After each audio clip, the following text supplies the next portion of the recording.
Benvinguts i benvingudes a aquesta segona jornada de les Biblioteques Inclusives que està organitzada pel Servei de Biblioteques de la Generalitat de Catalunya. Ens tornem a trobar per segona vegada. La primera es va realitzar fa 2 anyets, l'any 2016, a la Biblioteca Jaume Fuster de Barcelona i va tenir molt ressò en l'àmbit professional. Tant la primera jornada com la que ara iniciem s'emmarquen en el projecte de Biblioteques Inclusives, una iniciativa del Servei de Biblioteques del Departament de Cultura en el qual hi participen professionals bibliotecaris d'arreu del territori. El seu objectiu no és altre que aconseguir que les biblioteques públiques catalanes avancin per aconseguir la plena inclusió de les persones amb alguna discapacitat. Volem agrair la vostra assistència a aquesta jornada i esperem que aquesta jornada d'avui us ajudi en el vostre dia a dia. Començarem l'acte amb la benvinguda institucional, per tant, agrairíem que pugessin aquí a l'escenari d'aquest auditori de Neòpolis a la senyora Adelaida Moya, que és regidora de Cultura de l'Ajuntament de Vilanova i la Geltrú, moltes gràcies. La senyora Àngels Ponsa, que és directora general de Cooperació Cultural, també moltíssimes gràcies. I la senyora Neus Lloberes, alcaldessa de Vilanova i la Geltrú. Preneu... Sí, seieu al... Elles seran les encarregades de donar aquesta benvinguda en aquest acte que, repetim, està organitzada pel Servei de Biblioteques de la Generalitat de Catalunya. En primer lloc, donem la paraula amb la senyora Adelaida Moya i Taulés, que és la regidora de Cultura de l'Ajuntament de Vilanova i la Geltrú. Permeteu-me, primer de tot, perquè m'han dit que ha vingut, com era d'esperar, a visitar-nos molta gent de fora de Vilanova, donar-vos la benvinguda a aquesta jornada de treball i explicar-vos que esteu en una ciutat mediterrània, oberta, amb un compromís amb la cultura important. I si avui no podeu venir perquè no teniu temps de visitar-la, us recomano que vingueu un altre dia, perquè tenim moltes coses interessants per mostrar-vos que segur que com a professionals de la cultura us interessen. De fet, el que teniu aquí més a prop seria, per exemple, la Biblioteca Museu Víctor Balaguer, però hi ha moltíssimes altres coses. També vull agrair a totes les persones que participen avui en aquestes jornades de biblioteques inclusives, perquè penso fermament que és una obligació de les administracions dotar-se d'espais de coneixement, de difusió i d'aprenentatge.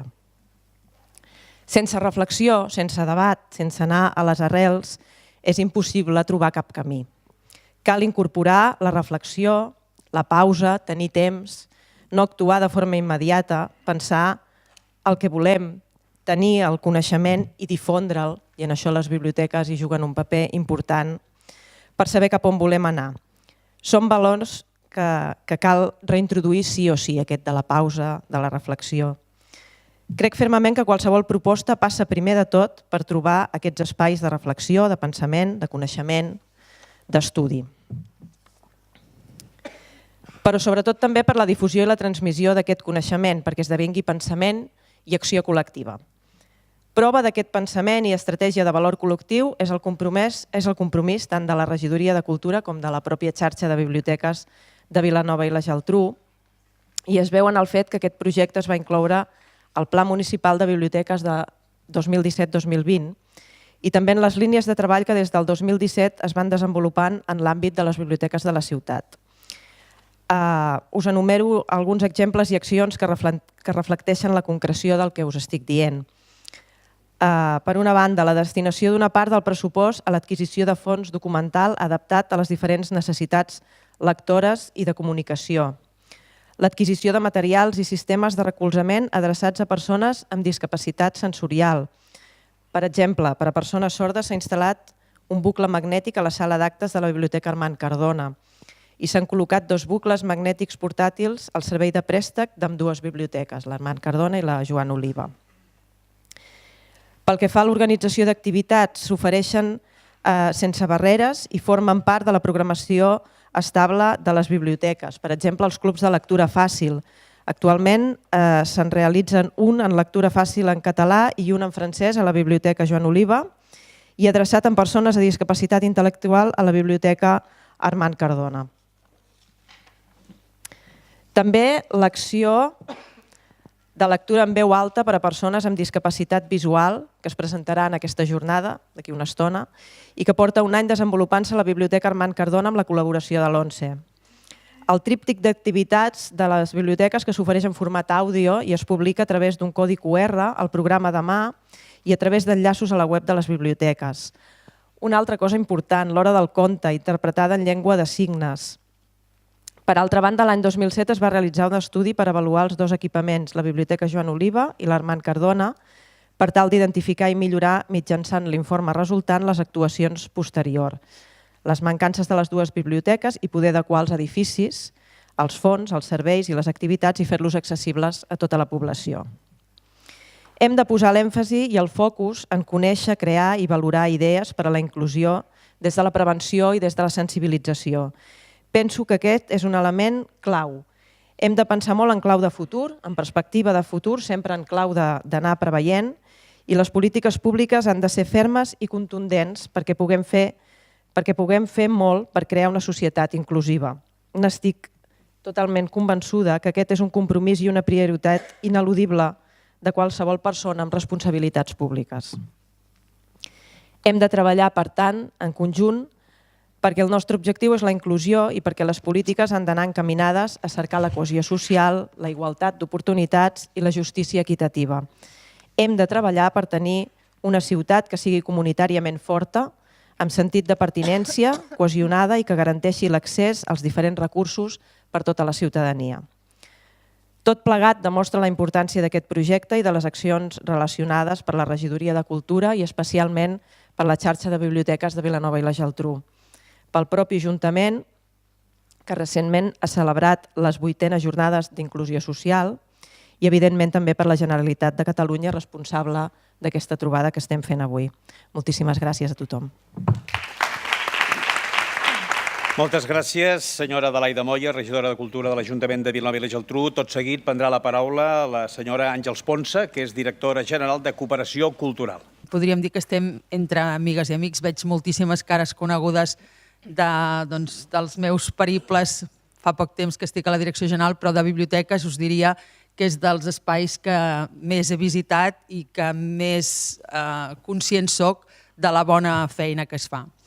Agrair-vos a l'Ajuntament i a l'Espai Neàpolis que ens hagueu acollit, que hagueu acollit aquesta jornada, que per nosaltres, amb l'equip del Servei de Biblioteques, aquí davant encapçalat pel Pep Vives, és una de les línies de treball més importants, diria, que tenim. També un agraïment a l'Institut Goethe per la col·laboració que ens han ofert a través de l'experta en accessibilitat dins l'àmbit cultural, Eva Rantano, i també volem posar de relleu la col·laboració i el treball transversal que fem amb altres departaments de la Generalitat i, per tant, també un agraïment a tota la gent del Departament de Treball, Afers Socials i Família, amb els quals treballem estretament i, fruit també d'aquesta jornada, segurament que servirà perquè el decret que s'està treballant, emmarcar-ho bé dins d'aquest projecte de decret. Fa pocs dies el Consell Nacional de la Cultura i les Arts presentava el seu informe anual del que li diuen l'informe anual de l'estat de la cultura, més o menys és un títol així. I justament era enguany amb una línia molt adequada al que avui es tractarà en aquesta jornada, perquè parlava de la dimensió social de la cultura. La veritat és que us convido a mirar-lo perquè el tenen penjat a la web i hi ha dades que francament t'alerten i et posen que hem de tenir en compte tots aquells que ens dediquem a la gestió de la cultura. Ells, la conclusió que feien era més cultura, necessitem més cultura i per a més gent. Aquest seria un dels propòsits que també tenim dins el pla de govern aprovat fa uns mesos i a proposta del Departament de Cultura i la consellera, suposo que també li heu sentit incidir-hi molt, que un dels objectius és facilitar la participació de tothom a les activitats culturals, promovent tant l'accessibilitat dels espais, que hi estem obligats i ho hem de fer així, com de les programacions culturals. Aquest és un eix que hem de seguir-hi fidels i que hem de seguir treballant que per sort tenim feina feta de molt de temps i de molta trajectòria llarga, però que l'hem de seguir tenint molt present. Precisament des de la Direcció General, de la qual tenim la responsabilitat, treballem molt en aquest sentit, no només amb les biblioteques, sinó amb els espais escènics i musicals també, i us diria que aquest treball es comença a tenir una certa visibilitat. Potser fem la feina i l'expliquem poc. L'altre dia ho dèiem en una d'aquestes reunions i abans he vist algú de l'equip que porta això, l'Agnès i gent de la Direcció General, que ara no les situo, però que... sí, ara us veig aquí dalt, us buscava aquí davant. Doncs quan visibilitzes en una taula i tens els equipaments nacionals, el Teatre Nacional, l'Auditori, el Palau de la Música, el Liceu, els teatres més significatius del país, i veus la feina que s'ha fet ja amb el tema de l'accessibilitat, francament dius, val la pena que també ho expliquem, perquè a vegades són coses que estem segurs que la gent no acaba de conèixer, i que cada un fa la feina, sí, la tradueixen a la seva pàgina web, en el seu àrea d'influència, però no és coneguda a nivell de país i ara estem treballant justament per posar-ho, per donar-ho a conèixer i perquè tots en siguem conscients. I per tant, que no només en els continents, no només en el que serien en els espais, sinó també en els continguts. Jo quan parlo de l'accessibilitat és d'una forma general. I tornant a les biblioteques són un gran exemple d'això, són un gran exemple llarguíssim, de 100 anys o més d'història. Dissabte a les Borges Blanques i veig també aquí la gent de Lleida, l'Anat i tot l'equip de la biblioteca de la coordinació del Servei de Biblioteques de Lleida, celebràvem els 100 anys de la biblioteca de Borges. La veritat és que quan veus els inicis, i va estar molt ben representada perquè hi va haver-hi un sketch teatral molt apropiat, doncs dius, aquí hi ha un compromís, hi ha una sensibilitat per part de tots els professionals amb els temes que avui tractarem en aquesta jornada. I aquí no podem més que les institucions estar al vostre costat. Estar al costat dels professionals, que sou els que detecteu les necessitats immediates, diguéssim, que ho veieu en el vostre dia a dia i, per tant, tenim l'obligació de donar-hi resposta. I en aquest sentit, el govern ha volgut posar en marxa, de fet ja ha començat a caminar, encara que no està del tot tancat, en un parell de mesos ho tindrem del tot acordat, el que li anomenem la Mancomunitat Cultural. I aquí les 4 diputacions, veig aquí la Diputació de Barcelona, volem treballar les 4 diputacions i el govern conjuntament per tots aquells temes que ja fem en aquest moment i que no ens inventarem potser res de nou, però posar-ho, donar-li valor, posar negre sobre blanc per dir el que estem fent és un compromís que tenim amb la cultura del país, l'hem de seguir mantenint, l'hem de fer créixer. Les biblioteques és un exemple claríssim, perquè s'hi treballa d'una forma molt coordinada i molt conjunta i arribarem a tenir projecte global de país. Les biblioteques han d'acabar sent, de fet ho són, jo diria que són ben bé una estructura important del país des de fa molts anys, no és ara. Ja per acabar, voldria agrair a totes les persones que integreu el grup de treball de les biblioteques inclusives, que està format pel Servei de Biblioteques del Departament de Cultura, però també de la Diputació de Barcelona, de la de Girona, diferents biblioteques del país. També permeteu-me que agraeixi a l'equip, al meu equip de biblioteques, encapçalat pel Pep Vives, l'Assumpta Carbonell i l'Eva Matamoros, que han volgut i que han fet que aquesta jornada avui sigui una realitat i esperem que d'avui també en traguem tot el profit possible per continuar millorant tota la nostra pràctica diària. Moltíssimes gràcies. Moltes gràcies, senyora Àngels Ponsa, directora general de Cooperació Cultural, i tancarà aquest acte de benvinguda institucional de l'alcaldessa de Vilanova i la Geltrú, la senyora Neus Lloberes. A Vilanova treballem la inclusió, l'accessibilitat a un nivell molt general i molt transversal. Aquest avui és un tema molt important, però nosaltres mirem l'accessibilitat, la inclusió en tots els aspectes. Una de les principals, jo diria, el principal objectiu que té l'Ajuntament és que tothom a la nostra ciutat tingui les mateixes oportunitats amb tot. Aquí, evidentment, hi ha l'accessibilitat física, però per nosaltres totes les persones amb capacitats diverses, ens agrada parlar de capacitats diverses, no ens agrada parlar de discapacitats, sinó de capacitats diverses, han de poder tenir a la nostra ciutat les mateixes oportunitats. Per tant, el que avui aquí estem parlant a les biblioteques, que realment l'accessibilitat sigui absoluta, és per nosaltres, com a equip de govern, un tema molt, molt important. Perquè entenem que una població, una ciutat sense una bona convivència no té cap sentit. Pels que sou de fora, i en primer lloc disculpem que no us he saludat, perquè aquí t'hi veig moltes cares conegudes, però algunes que són de fora de la nostra ciutat, dir-vos que molt contents que hàgiu vingut a Vilanova i la Geltrú i centrar breument el que és Vilanova i la Geltrú. Jo crec que és una de les grans desconegudes de Catalunya. És una mitjana ciutat, la 17a població de Catalunya, 67.000 habitants, i és una ciutat d'origen industrial que en aquests moments està evolucionant. La indústria cada cop té menys mà d'obra, és una indústria més tecnològica. Precisament a l'espai on som, Neàpolis, treballa això, les indústries tecnològiques, i és una ciutat on també estem començant a treballar. El comerç funciona molt bé i també estem començant a treballar el turisme. Amb tot això donem moltíssima importància a que tot això no afecti la convivència. I per tant el nostre focus amb les persones, amb la gent de la ciutat és molt, molt important. I aquí, evidentment, tot el que té a veure amb accessibilitat és importantíssim.